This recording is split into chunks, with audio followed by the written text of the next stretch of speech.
Good morning সকলকে, কেমন আছেন সবাই? আমাদের তো মোটামুটি চলছে, চোখ থেকে এখনো ঘুম ভালো করে ছাড়েনি, তাও কাজকর্ম করতে হবে, সবকিছু করতে হবে, তার জন্য উঠেছি কিন্তু সবাইয়েরই আজকে দেরি হয়েছে।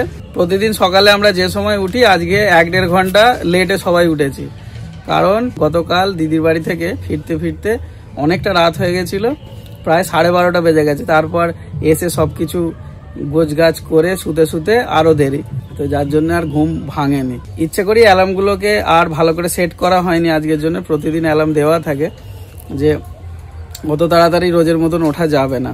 গত রাতে একটা প্যান্ডেল আপনাদেরকে দেখিয়েছিলাম কার্তিক পুজোর, চন্দননগর থেকে লাইট এনে এখানে করা হয়েছিল। চন্দননগরের যে বিখ্যাত লাইট, সেই লাইট দিয়ে গেট তৈরি করা হয়েছিল। গেটটা আপনাদেরকে দেখিয়েছি। যে কার্তিক ঠাকুর এখানে পুজো হচ্ছে, সেই কার্তিক ঠাকুরের সাইজও কিন্তু অনেক বড়। তো আজকে সন্ধ্যের দিকে যাওয়ার ইচ্ছা আছে, আরো ভালো করে আপনাদেরকে সবটা দেখাবো, যার জন্য রান্না শেষ হতেই আমাদের হয়তো বিকেলের কাছাকাছি গড়িয়ে যেতে পারে। না গো, বিকেল হবে না, তার আগেই হয়ে যাবে না। আজকে একদম 10 হাত বের করে ফেলো, ঝপঝপ করে তারপর করতে হবে। মাছটা কাটতে ধুতে একটু সময় লাগে। 2 বছর ধরে যে এই জিনিসটার প্রতি আমার এত ইন্টারেস্ট ছিল, মানে সবই যেন নিজে থেকেই কেমন হারিয়ে গেল। গত 2 বছর ধরে সকালে উঠে প্রথমেই হচ্ছে আমার একটাই কাজ, সেটা হচ্ছে সকালে উঠে ফ্রেশ হয়ে নিয়ে তারপরে ওজন করা। ওজন করছি যখন আমার 28 কেজি ওজন, তখন এখন আমার 35 কেজি ওজন হয়েছে। সে জিনিসটার জন্য ওয়েট লাগে 45 কেজি। তো এখন তো আমার 35 কেজি ওয়েট। আমি বাবাকে বলে রেখেছিলাম যে যবেই আমার 45 কেজি ওয়েট হবে তুমি আমাকে তার পরের দিনেই সেখানে নিয়ে যাবে। আমার না সেই ইচ্ছাটাই যেন নিজে থেকে কেমন চলে গেল, যেটার প্রতি এত ইন্টারেস্ট ছিল। 2 দিন আগে একটা ঘটনা ঘটেছে ঋষিকেশে।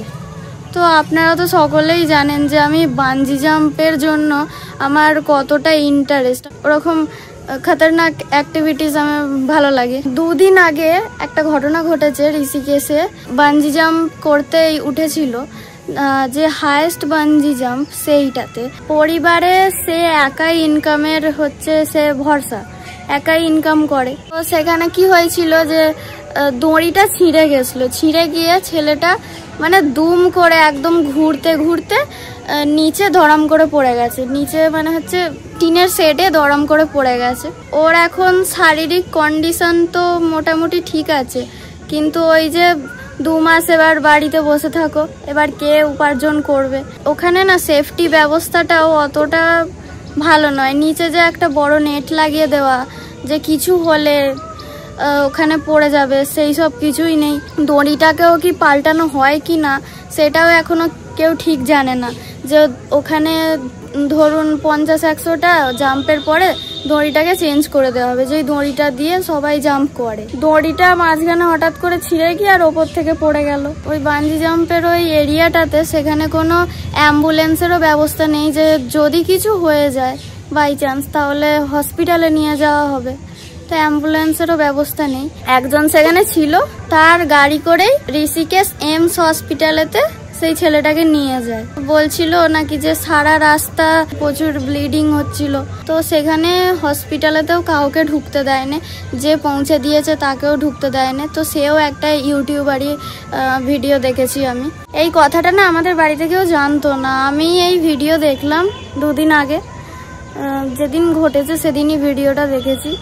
তো তারপর বাবাকে গিয়ে বললাম যে বাবা দেখো এরকম হয়ে গেছে, আমার তাহলে বানজি জাম্পের কি হবে? তো বাবা বললো যে ওটার কথা এখন বাদ দে, আগে সবকিছু সেফটি, যে সবকিছু নিয়ম কানুন সব ঠিকঠাক হোক, তারপরে আবার যাওয়া যাবে, দেখা যাবে। আমার মতনও যদি আপনাদের বানজি জাম্পের ইচ্ছাটা থাকে, এখন তো একদমই বানজি জাম্পের কথা ভুলেই যান, করতে হবে না বানজি জাম্প। সবার থেকে হচ্ছে জীবন আগে, জীবন থাকলে তো তবে এরকম খতরনাক অ্যাক্টিভিটিস করবেন নাকি? আর যেভাবে ছেলেটা পড়েছে না, তাতে ওর জীবনও চলে যেতে পারতো, মানে প্রচুরই আহত হয়েছে। একটা টিনের শেডে পড়েছিল। আর এখন আমি গিয়ে একটু পড়তে বসবো, কারণ কালকে আবার স্যার আসবে সকালবেলা পড়াতে, তো আমি টাইম পাবো না। সকালটুকু যেটুকু সময় সেটুকু, আর আজকে সন্ধ্যে করে যাব। তো সন্ধ্যেবেলা পড়া হবে কি না সেটা জানি না, তাই এখন গিয়ে পড়তে বসবো, সব কাজ ফাজ করে রাখবো। আমি ইউটিউবে অনেক ইউটিউবার্সকেই দেখছি যে তারা বলছে যে বাঞ্জি জাম্প ব্যান্ড করে দেওয়া দরকার।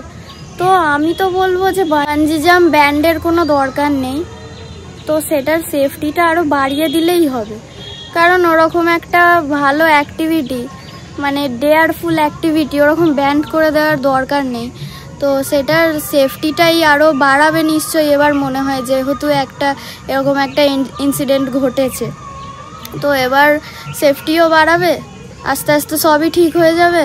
তো তারপর আমরাও যাব, আমারও ইচ্ছা পূরণ হবে। তা এখন তো বাঞ্জি জাম্পের ইচ্ছাটা আমার সেরকম নেই, তবে অল্প অল্প আছে। আমাদের এখানে এখন সূর্যটাও ভালো অস্ত দেখা যাচ্ছে, মানে ওই সূর্যাস্ত দেখতে যে অন্য জায়গায় যেতে হয় না, সেটার প্রয়োজন লাগে না। তো আমি দেখাচ্ছি আপনাদেরকে সূর্যটা এখানে, ওই দেখুন সূর্যি মামা পশ্চিম দিকে অস্ত চলে যাচ্ছে, মাঝখানটা সাদা আর চারিদিকটা কমলা কমলা। মুখে আঙুল দেখে আমার ঘুম হচ্ছে, দেখো নিয়ে যাবো একটুখানি, দেখবে আনন্দ করবে। কখন থেকে অপেক্ষা করে আছি যে বুবলু ঘুম থেকে উঠলেই যাবো। 10টা বাজতে 10, অনেকটাই রাত হয়ে গেছে। মা বলছে তোমরা যাও ঘুরে এসো, ঘুমোচ্ছে থাক। আর যে বর্ণিতাকে নিয়ে যাচ্ছে, আমাদের বাড়ির কাছে চন্দননগরে লাইটিং এসেছে, আর বড় একটা কার্তিক ঠাকুর পুজো হচ্ছে। তো ক্লাবের ছেলেরা করে প্রতি বছরই ওই জায়গাতে, এবছর আবার কার্তিক ঠাকুরটা অনেক বড় করে নিয়ে এসেছে। এই কার্তিক ঠাকুরের একটা ইতিহাস আছে জানো? হ্যাঁ আমি জানি, বলেছিল তুমি। ক্লাবের সব ছেলেরা মিলে কার্তিক ফেলেছিল, মানে কোন একজনকে ফেলেছিল। তো তারা কি করেছিল, কার্তিক ঠাকুরটা মানে গ্রহণ করেনি, তারা বাইরে বের করে দিয়েছিল, বাড়ির বাইরে বের করে দিয়েছিল। তারপর থেকে ওই ক্লাবের সব ছেলেরাই কার্তিক ঠাকুরটাকে নিয়ে এসে নিজেরাই পুজো করতো। সেই বছর থেকে নিজেরাই পুজো করা শুরু করেছিল। দিয়ে সেই বছর থেকে সেই যে ওরা কার্তিক পুজো শুরু করলো, দিয়ে প্রতি বছর একটু একটু করে এখন অনেক বড় করে করে, ধুমধাম করে করে। আর এবছর তো দারুণ লাইটিং এসছে। কালকে দিদির বাড়ি থেকে ফেরার সময় না সবাই ক্লান্ত, সবার চোখে ঘুম, মা ঘুমাচ্ছে গাড়িতে, বর্ণিতা কেউ ভালো করে দেখেনি, বেঁধে দিচ্ছি। আর আমি একটুখানি দেখেছি, শুধু ওই গেটের আলোটাই দেখেছি, বাকি যে লাইটিং গুলো দেখা হয়নি, আজকে দেখবো। আর ভাবলাম বুবলুকেও নিয়ে যাবো, বুবলুও দেখবে, ও তো ঘুমাচ্ছে। আসলে দুপুরে ঘুমায়নি আজকে, ওই জন্য সন্ধ্যাবেলা ঘুমিয়ে পড়েছে। ওই জন্য অপেক্ষা করছিলাম যে একটু রাত হলে উঠে পড়বে। দুবার চোখ মিলে তাকালো কিন্তু উঠছেই না, বলছে থাক ঘুমোচ্ছে ঘুমো। সারাদিন ছুটোছুটি দৌড়দৌড়ি করে, তো সন্ধ্যাবেলা আর ঠিক রাখতে পারিনি নিজেকে। চলো, বর্ণিতার আমার দুজনে খাওয়া দাওয়া হয়ে গেছে। বর্ণিতার বাবা এখনো খায়নি, আর বুবলুও খায়নি। বুবলু ঘুম থেকে উঠলে ওকে খাওয়াবে, ওই 10 মিনিটের মধ্যেই ঘুরে চলে আসবে, এই তো কাছে। এই বিছানাটা হয়ে যায় এখন বুবলুর খেলনার জায়গা। যত খেলনা এই যে পাহাড়ের মতো জড়ো করা আছে, যখন ইচ্ছে বের করছে, খেলছে, আর বিছানা জড়ো করে রেখে দিয়েছে। শেষ মুহূর্তে আমরা বেরোতে যাবো, বুবলুর সঙ্গে উঠে পড়লো ঘুম থেকে, উঠেই কান্না, এই যে ড্রেস পরিয়ে দিয়েছি। এ বাবু আর চলো, এখনো ভালো করে ঘুম ভাঙেনি, ওখানে গেলে দেখবে ঠিক হয়ে যাবে। চলো 10 মিনিট ঘুরে চলে আসি। একটু ঠান্ডাটা বাইরে কমে গেছে না?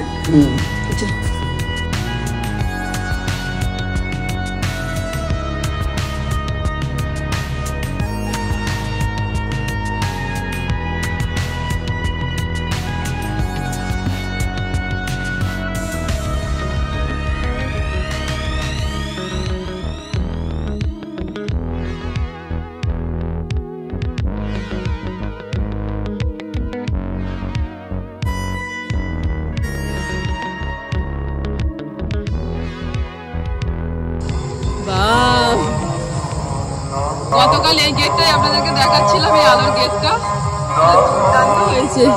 গাড়ি থেকে খুব ভালোভাবে দেখা যাচ্ছিল না, মানে যতটা দেখতে পেয়েছিলাম। আর বর্ণিতার বাবা একটুখানি ভিডিও করেছিল, তো এখন সামনে থেকে দাঁড়িয়ে দারুণ লাগছে গেটটা।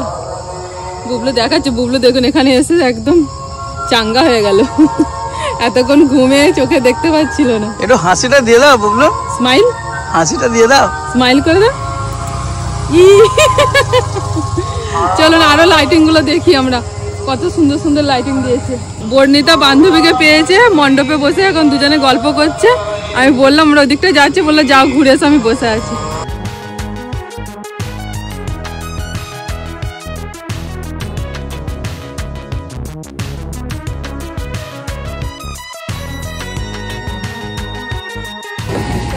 ভালো ঠাকুরটা হয়েছে, হ্যাঁ খুবই সুন্দর। ছোট কার্তিক তো কার্তিক তারপরে কার্তিকের লেগে